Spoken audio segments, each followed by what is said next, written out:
I'm glad that went well. All right. Hey, folks. So let's talk about how all this was made. Michael here has the scene open in Unreal Editor so we can take a closer look. For the environment, we built this level using Quixel Megascan assets, many of which are available in the Fab UEFN plugin.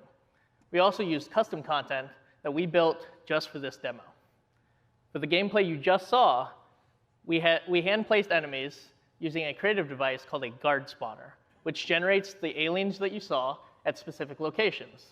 However, we wanted to do more and introduce dynamic play that goes beyond what the current creative devices can do. So to do this, we used our new programming language called Verse. So in this short section of code, every second, we grab the position of the player. And for each spawn location, we then calculate the distance to the player. And if it's within a certain threshold, we tell that guard to spawn into the level. So now we have gameplay that's more reactive to the player's actions. This is just a short example of using Verse, but for a deeper dive, check out the Verse Tech Talk later today. Now, Michael is going to show us how we put the intro cinematic together. Hi, everybody. So before the gameplay section, we played this quick cinematic animation. This was actually created entirely in UEFN using Sequencer. Sequencer is our multi-track editor, and it's been used in everything from in-game cinematics to Hollywood feature films. So let's take a look. Now all of this stuff is available right inside UEFN. So let's take a look at this last shot from a slightly different perspective. So the other thing we featured in this section was a bunch of Niagara. Niagara is now available in UEFN, and it's our high-end VFX system. So, and just like in the movies, you can frame up shots and have great effects. So what we're going to do here is just set this up. So just like in the movies, you can have slow-mo too. Makes everything better, right? So these are just a sampling of some of the stuff that you can do inside Sequencer. But let's get back to the game. All right, so now that we're back in the game, in UEFN, you have access to Fortnite's time of day system. Or you could use what we did and do what we did and use a completely custom lighting solution. And thanks to Lumen, both daytime and nighttime look great. Now, let's go to the final gameplay section and let's close out the demo. But as a reminder, everything that you're seeing here was created in the same version of UEFN that we're releasing today. I think I'm going to jump in here and help you, Ray. I'm all for that.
Thanks, Mike.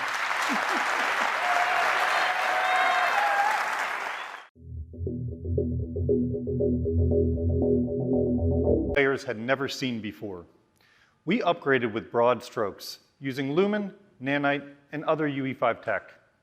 We worked directly with the engine team to improve these features and ensure they scaled on all platforms Fortnite ships on. First up was lighting.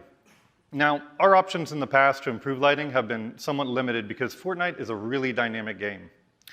Big lighting just doesn't work because the moment a player destroys a wall, light maps are invalidated.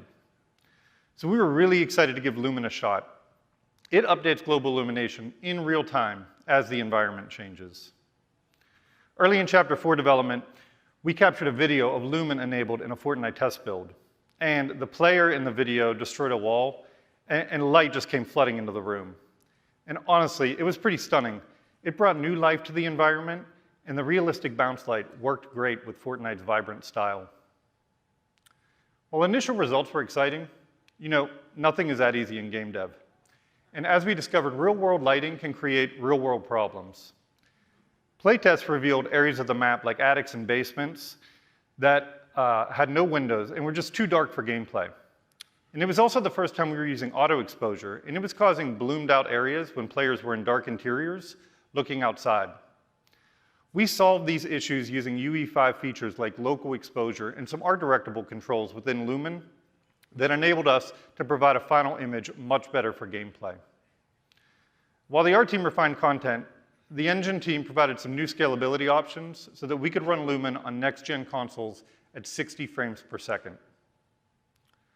In addition to lighting, Nanite opened the door for us to add an incredible amount of detail to the Fortnite island. It was introduced in UE5 as a virtualized geometry system that supports extreme mesh complexity.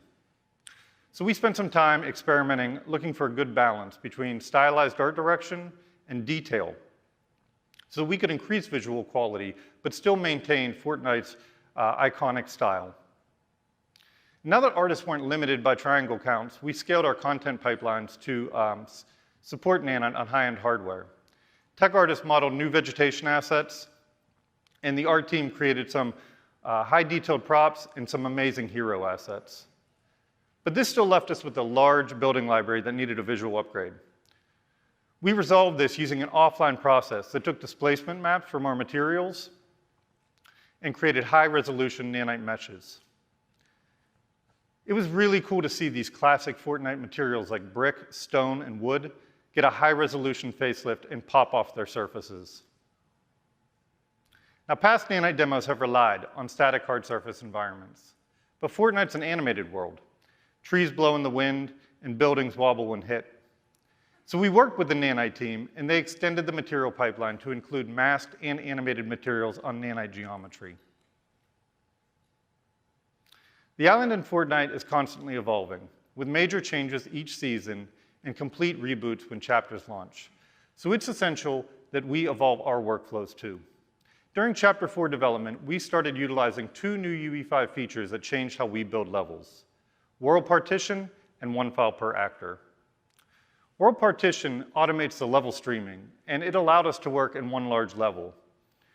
We use level instance actors to group content logically, like a building and all of its props. One file per actor ensured our large dev team could work in this space without source control conflicts. Now, these features hadn't yet been put to their paces by a large dev team, so there were some early bumps in the road. But RLDs were in daily communication with the engine team, and we saw consistent improvements. Not long into production, we were developing Fortnite in a much more collaborative environment. Our goal for Chapter 4 was to deliver an awesome experience to our players. But we also hope by using and improving the engine's newest features, we've improved your experience as well. Now, with a look at the amazing work developers are already doing in UE5, please welcome Dana Cowley.